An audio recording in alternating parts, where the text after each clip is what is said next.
Welcome my friends. Thank you very much for visiting my house.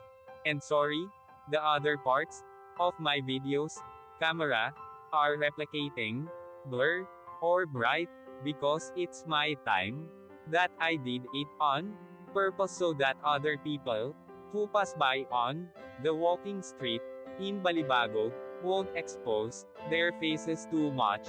I hope you're kindly understanding my video.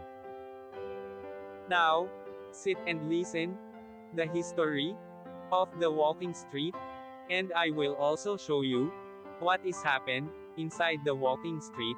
If you have been here, please watching the beautiful sight at the walking street Fields Avenue, Balibago, Angeles City. Fields Avenue, Balibago, Angeles City. Fields Avenue is the name of a major street running through Balibago area of Angeles City in the Philippines. It is the center of the red light district and the bar scene of the biggest entertainment district of the Philippines. Fields Avenue in Balibago, Angeles City. The name derives from the common military practice of naming roads adjacent to airfields as Field Street or Field Avenue.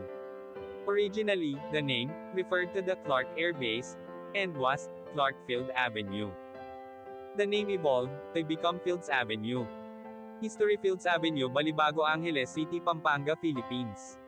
Philippines was an American colony from 1898 to 1946. Bars on Fields Avenue.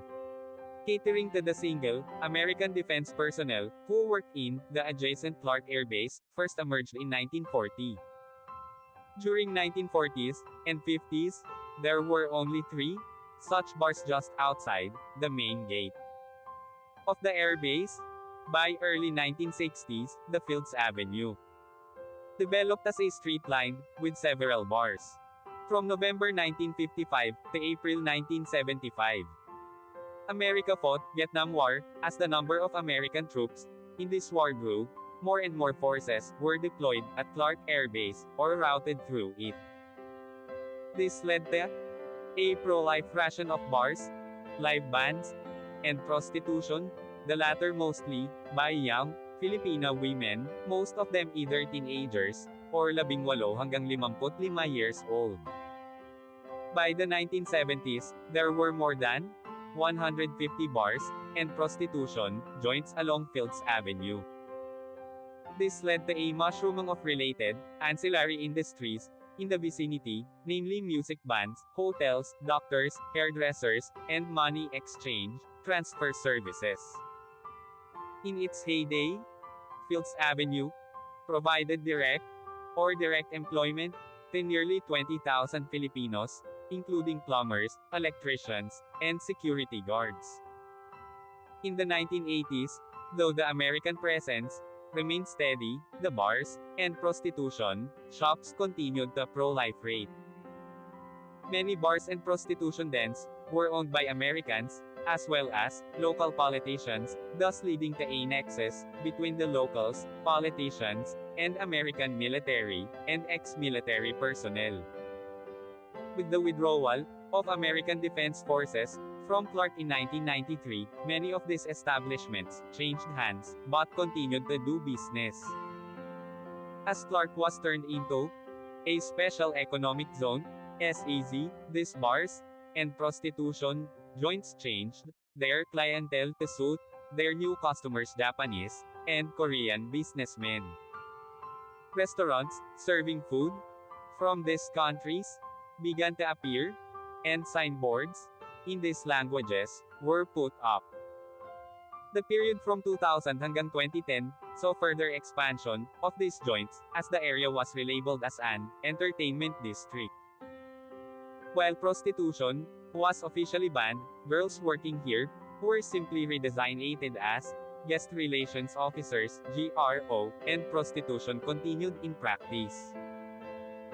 Since then, bars and prostitution joints have continued to proliferate and expand. The extent of these establishments has continued further on both sides of Fields Avenue, and many smaller streets of Fields Avenue also sport smaller such establishments.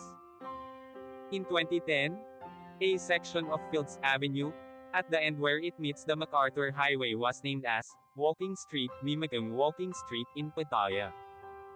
This section was made pedestrians only, with road traffic ban from 6 p.m. to 6 a.m.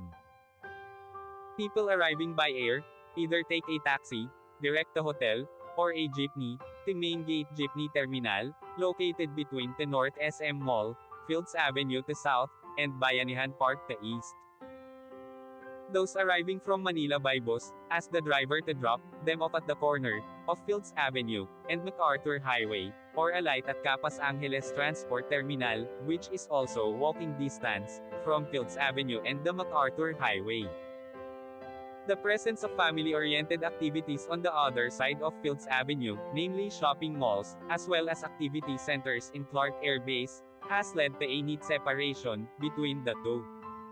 Fields Avenue tends to cater more to single foreigner men, and sometimes women too, with at least 5 bars featuring gigolos and gays, while the rest of Clark caters to family-based entertainment.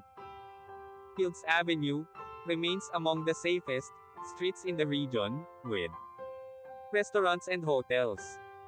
Fields Avenue has the largest density of hotels in Philippines, catering to all budgets, from a large number of 2-star and 3-star hotels, right up to a select few luxurious 5-star hotels. Many of the bars and hotels in Fields Avenue have restaurants attached. Fields Avenue has among the largest variety of restaurants in Philippines, with cuisines ranging from European, continental, Japanese, Korean, Australian, and a select few restaurants serving Indian, Arabic, and Filipino food. Restaurants tend to have long opening hours, most of them open late and close late, up to 4 a.m., though a reasonably number of them open early, around 7 a.m. A few restaurants are open 24 hours. Most Filipino and international fast food chains including McDonald's, KFC, and Jollibee have at least one branch along or near Fields Avenue. 24 Hours Police Station is located in the center of Fields Avenue. Thank you so much. See you my next video.